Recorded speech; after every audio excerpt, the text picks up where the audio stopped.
It had left Peshawar in Pakistan. Eventually it ascended to 80,000 feet, cruising near the edge of space. It had flown unopposed like so many aircraft before it, floating far above the Earth. What was it like to see the blackness of space and the quietness that came with it? The air so thin that you couldn't hear your own engine. Eventually it would reach an airfield in Norway. But on that day, May 1st, 1960, this aircraft would never reach its destination. Little did the pilot know, so far below him on the surface of the Earth, a new advanced SA-2 missile lifted off. In a short time it struck and exploded, ripping the U-2 spy plane apart. Gary Powers managed to parachute to safety, but unfortunately, he landed in the Soviet Union, the very country that he was spying on. Soviet Premier Nikita Khrushchev took the pilot and the wreckage to Moscow and revealed to the world that the U.S. was violating Soviet airspace. The United States had denied the flights were taking place, but had to admit guilt after the U-2 was shot down. Tensions grew so high that Khrushchev withdrew from the Paris peace talks that were going on at the time. This was a humiliating moment for the United States.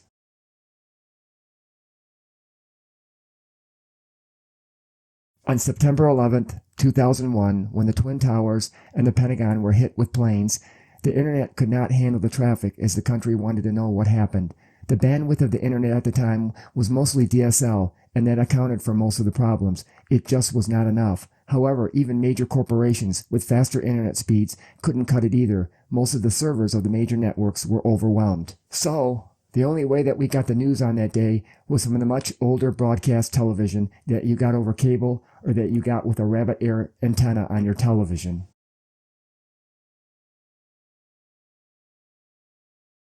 When computers were introduced to the election process, it had a twofold benefit. The government now had a method to count the vote quickly, and the media had a method to predict the winner even before the polls closed. However, decades later, in the 2020 Iowa caucus, voters were allowed to vote through an app on their phones, but the result took days before anyone knew the winner. In some ways, even though we can carry a computer in our pocket, we have seemed to have somehow regressed. As you rise up through the atmosphere, the temperature drops as the air becomes thinner, but at the thermosphere, the temperature rises due to the radiation from the sun. The temperature can be anywhere from 932 to 2,362 degrees Fahrenheit. The claim is that any metal or alloy would easily melt if a spacecraft traveled through this layer. It is claimed that the video from the first moon landing is missing. This is supposed to be proof that we didn't land on the moon because it is not missing. It just doesn't exist. What is the definition of the word innate? It is defined as existing naturally or by hereditary rather than being learned through experience. Somehow many people do not have this ability, and it is shocking. The prime example is the nature of light and the human eye. What we can see and can't see should be without doubt innate, but many people are deceived by others stating that we should see stars when the sun is out.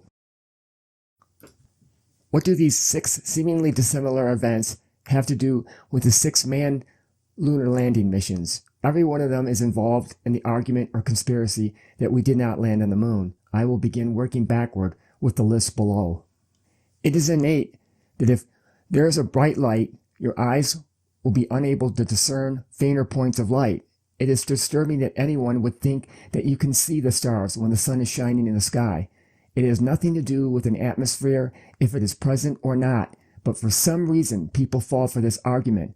Pilots, either if it is a U-2, an SR-71, or an X-15 rocket plane, when they push the envelope, the blue sky will fall away, only revealing a black sky. How did the idea start where you are supposed to see stars? Yes, if any of these aircraft are making a night flight, they will see the stars, but it is not possible if the sun is in the sky. Was it more recent science fiction with better animation that started this misconception? If I would have seen the stars during one of the broadcasts of the lunar landing missions, then I would positively know that they were faked. But since no stars were present during the 6 missions, it is proof that they did take place. Yes, the video of the first moon landing is missing, but the videos from the other 5 lunar landings are not missing. Also, even though the first moon landing video is lost, doesn't mean that it does not exist. Author Brad Metzer explains that many items can easily get lost in the large bureaucracy that we call our government. Finally, there are copies of the first moon landing. The resolution is not as good, but nonetheless, they do exist. One of the more recent claims is that the high temperature of the upper atmosphere creates a barrier that prevents any manned spacecraft from passing through it.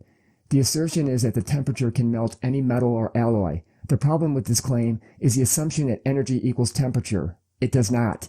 The energy of a molecule is related to temperature and the Boltzmann's constant, where K is equal to roughly 1.38 times 10 to the minus 23 joules over Kelvin. K is an incredibly small number.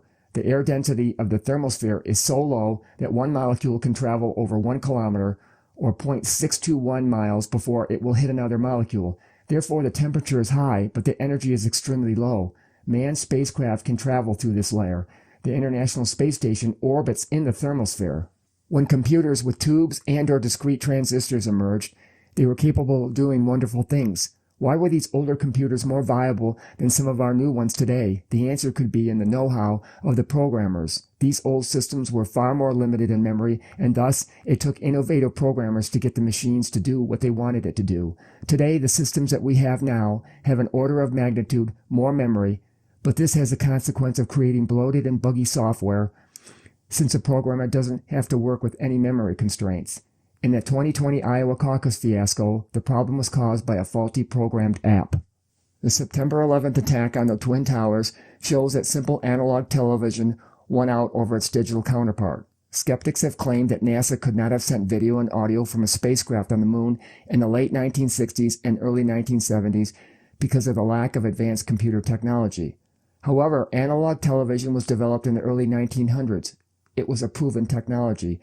Obviously not at the same resolution as digital television, but still capable of being used for spacecraft communications. The U-2 incident involving Gary Powers is the biggest issue concerning the premise that we did not land on the moon. If we didn't, then why didn't the Soviet Union humiliate us again like they did with the U-2 incident? Faking a landing on the moon would have enticed a wrath from the Soviet leader at the time, Leonid Brezhnev. This would have been the greatest humiliation for the United States, but in the end it never happened. The Soviets apparently tracked the Apollo 1 spacecraft with radar and even tapped into communications. They confirmed that we indeed did land on the moon.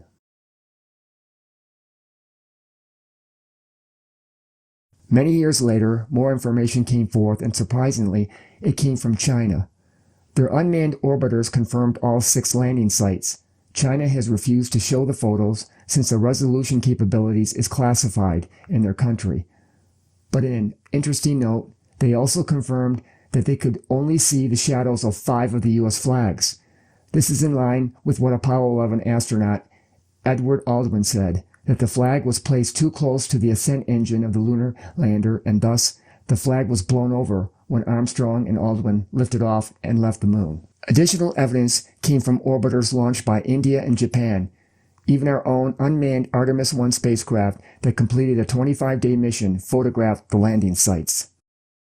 Why is there this idea that we did not land on the moon? There are many reasons. The most obvious is that the people involved with landing on the moon are unfortunately passing away since the first landing took place almost 55 years ago. This is troubling because if we refuse to listen to interviews and commentary recorded from individuals who are no longer with us, then we are condemned to repeat the past. The best example is the Holocaust in World War II. Some people are now denying that it happened, and there is no one alive who can push back. Also, people don't question someone's statement or theory. I know someone who is a brilliant engineer who is very creative and questions everything in his field. It is the reason why he is paid extremely well. However, when it comes to videos on the internet that state that we did not land on the moon, he takes them at face value without question. He showed me one of these videos, and right off I saw glaring errors in the person's analysis.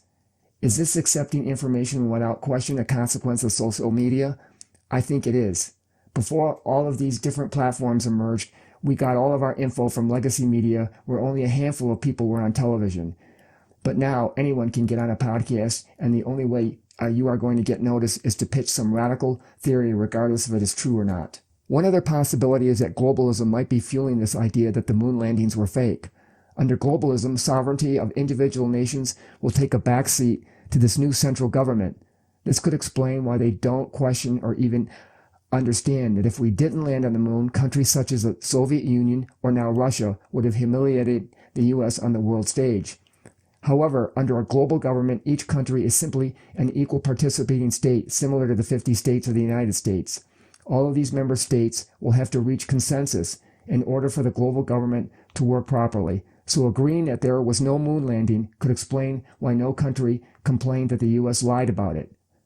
They were all in on it concerning the claim that a movie studio fabricated the landing.